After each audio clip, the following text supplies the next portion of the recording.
Food is supposedly giving us energy. That's what we've been told, and that's what we feel it. We eat and our body gets a surge of energy, like an engine. Fuel goes in and the energy is the outcome. It's converted from that fuel. It feels obvious. But is it really what is happening? Welcome to Look Again, the channel where we do not tell you what is true, but where we question what you accept and assume to be true. The idea of fuel and energy doesn't come from nowhere. It's built into how we see the body itself. In modern thinking, the body is understood through the mechanical view, as the collection of its parts, organs, systems, functions, all working together like a machine. And if something breaks, you can fix it by simply exchanging the broken part. If something is low, you supply more of it. If you find a certain element in the body, adding this element directly will supposedly strengthen the body. And within this view, food becomes fuel. The logic from this that follows is more fuel, more energy, better fuel, better performance. And because this model feels structured, predictable, we rarely stop to question it. But is our body really a mechanical collection of separate parts, or an interdependent and holistic organic system? And if the body is mechanical, where does our consciousness reside then? And our emotions? And what about our spirit? But let's stay with something simple. When our energy drops, what actually restores it? If we think for a moment, when we are deeply tired, not hungry, but really physically low on energy, what do we desire? Food? And if we do choose food, what happens next? Does the tiredness disappear or deepen? There is a glaring inconsistency here. Because if food directly provides energy, then eating should automatically restore it. No? Naturally, reliably. But that's not what we experience. Dr. Eels, in his work Healthology, once wrote, "The motor, the brain system, receives its energy or power while we rest and sleep, not from food." If that's the case, then the relationship between food and energy might not be as straightforward as the current reductionist thinking would let us believe. If food were the direct source of energy, what would we actually expect to observe? And if the expected outcome doesn't appear, what does that leave us with? So maybe the relationship isn't as direct as food equals energy, but maybe something else is involved as well, something that determines whether energy is available at all. This brings us to a few layers, and like in any of our videos, there are many roads or many layers that we could explore, but we always stick with the most, let's say, obvious ones.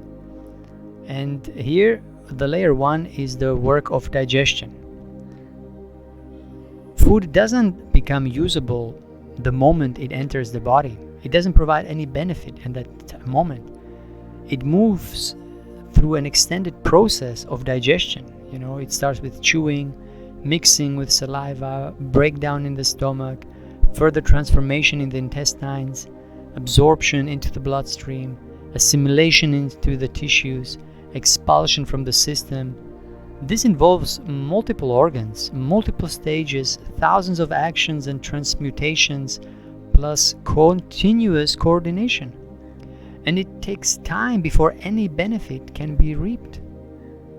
And even if we were to believe that energy comes from food, it would take hours before that could happen. And during all this time, the body is active, breaking down, sorting, transforming, integrating. Thousands of steps, one after another. Meticulous pieces. So before anything can be gained, something needs to be expended. Energy is already being used, and a lot of it. So if digestion itself requires energy, which is very obvious, and precedes any possible benefit, at what point would the supposed gained energy actually appear? And how would we actually distinguish it from energy already being used? This brings us to the layer number 2, tiredness versus eating. With this, we kind of come back to something we alluded to previously with the quote from Dr. Eels. Because if food would indeed provide energy, then eating would automatically resolve tiredness. There would be no need for sleep, as you could simply eat, receive an energy boost, making sleep redundant. But when you're truly exhausted, what exactly does your body ask for? If someone is extremely tired and eats a large meal, he should be rid of tiredness immediately. But is that what happens? If energy is indeed restored through food, why isn't food the primary solution in every moment where energy is needed most? And this brings us to layer 3. Let's call it the capacity of the body. Because there's something else. Two people can eat the same meal, yet experience completely different levels of energy. Similarly, a younger person and an older person, same food, same quantity, different energy levels. How can that be? Or even the same person, the same meal on different days can lead to different energy outcomes. So if the input is the same, but the result changes, where is the difference coming from? Can it be calculated? Is it in the food or in the body that is the defining factor? And if it depends on the body, then what exactly is food contributing?